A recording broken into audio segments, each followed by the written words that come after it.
Hi, everybody. It's Vanya Fatidis here from Peaceful Eating, where I help people all over the world let go of the food rules. Um, I'm not sure when this started, so I'm just going to start again. Hi, everybody. It's Vanya Fatidis here from Peaceful Eating, where I help people all over the world let go of the food rules, reclaim their body trust, and their own innate worthiness so that they can live unapologetically and do the things that really matter to them. So each week I do a live Q&A and I answer questions which are submitted to me anonymously and do the best I can in the time that I have. And this week I have two great questions. So let me get started. The first one is, why does it seem harder to eat calmly and peacefully late afternoon and evening? So I was thinking about this, and there are a few questions that I would have for you who submitted this question to me. And if anybody else struggles with eating late afternoon, early evening, you could consider these things for yourself too. The first thing I would ask you is, are you actually eating enough in the day? Now, when we are used to dieting, even if you stopped dieting some time ago, you might still have the kind of mentality of a dieter. And the mentality of a dieter is to be eating less, right?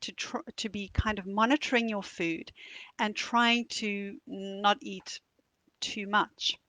And so, what we can find, even if you're not officially dieting, is that you are under eating. So I see this quite a lot with my clients that they think they're eating enough, but actually it isn't actually enough. So that would be the very first port of call. Are you eating enough food? Um, and perhaps one of the things you could experiment with is increasing a little bit what you're eating at breakfast and lunch and see if that helps. It might be that you actually need a snack in the afternoon. I mean, I'm a great fan of snacks, by the way. I'm a great fan of eat when you're hungry. but but sometimes actually scheduling in a snack is good self-care. So I'm wondering whether maybe the gap is too long between lunch and dinner. Are you giving yourself a snack in the afternoon? Maybe that's something that you need. So that is also something you could explore. Um, wondering maybe you're not giving yourself permission to to have a snack because maybe you think to yourself, I had a big lunch, I shouldn't be needing more food. And so you're trying to wait until dinner. Um, so it might be a good idea to have an afternoon snack. The next thing I was thinking about is, are you trying to not eat so much of certain kinds of food? Is there any kind of subtle restriction going on? Perhaps not in the amounts of food, but maybe in the types of food. Are you trying to follow some kind of, even if it's very loosely, follow some kind of um, meal plan that maybe has an ulterior motive of a hope that you might lose weight if you follow it? I would really look for any kind of restriction, whether it's overt restriction or very, very subtle restriction. And it could be physical restriction, which is either you're not eating enough, which I've already spoken about, or it's that you are trying not to eat certain kinds of foods or you're limiting certain kinds of foods.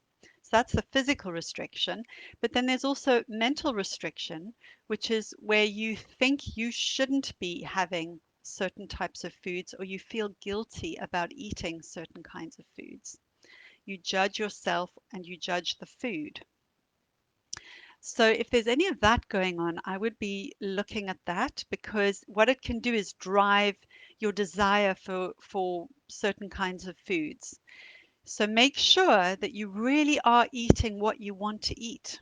You really, really do have unconditional permission to eat exactly the kinds of foods you want to eat. Okay, the next thought I had was, and for people, and I would never start. No, I would never say never. I wouldn't usually start off thinking about this with anybody that I'm working with, but it is a thought to consider. Are you having a good balance of carbohydrates, protein, and fat in your day? Because this kind of balance can help you feel more stable.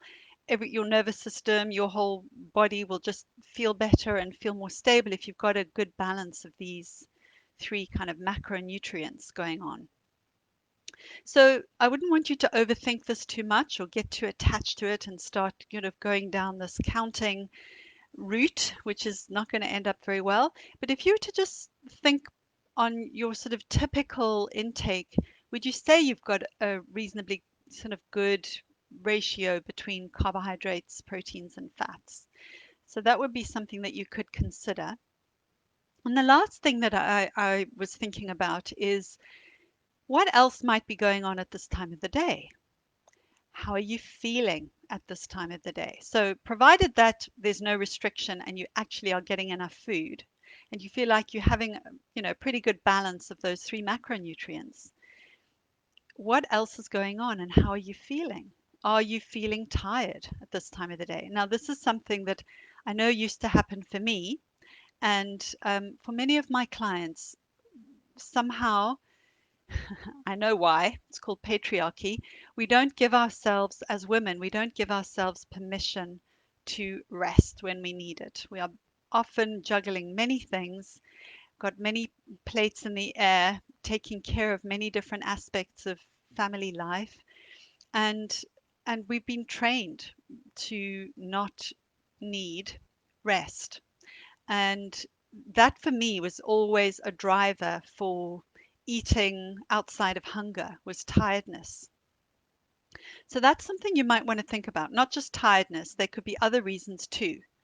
Loneliness, boredom. Um, there are many different, reasons why. Connection with others. Maybe what you need is stimulation or creativity or rest, or maybe physical movement. Maybe your body is needing some movement. So perhaps think about what is it that you're feeling at that time of the day and um, inquire within yourself. Just let yourself be quiet for a little while and ask yourself, what do I need? Just what do I need? What do I need? And just trust what comes up for you and see if you can give that to yourself. So please let me know if there's any other way that I can help, if any of this is helpful, or if you've thought of all these things and you've tried all these things, then let me know and we'll see if we can take the next step together. Okay, the next question. How do you differentiate between what I call junk food and real food in quotations? I can't think of non-judgmental ways to describe either one. Since COVID lockdown began, I've had lots of cookies, cakes, chocolate, etc. in my house, but I'm hardly eating them. When I notice I'm hungry, I mostly want quote unquote real food, i.e., fruits, veggies, protein, unprocessed foods, etc. This is such a great question, and thank you for. Well, it's not really a question. I'm not even sure what your question. Oh no, you did ask a question. How do you differentiate? So I will, I'll respond to that. Well, personally, I don't differentiate. I just call food food. And on my course, I have a 12-week course, and we're near the end of it. And I was supporting one of my students a few weeks ago about this very thing. And I suggested to her that what she do is she just do a little exercise, and she make little labels for like I don't know 50 labels or something that just say food on them, and she'd go around her kitchen and her larder, her cupboards, food cupboards, and just puts on everything food, food, food, food, so that she can start to train herself out of this habit of labeling certain foods as healthy or unhealthy or junk or real food. It's really not helpful to think about food in binary terms. I thought it might be a good idea to look up the word junk just for fun to see what does it actually say in the dictionary. So I'm not going to read the definition. I'm just going to read the words that popped out to me. Discarded, discarded material, worn out, cheap, shoddy, meaningless. So if we're thinking about a certain group of foods in that way, um, as kind of substandard or poor quality, how do you think we're going to feel if we're eating foods that we're thinking about in that way? We're probably going to feel guilty and maybe even disgusted with ourselves.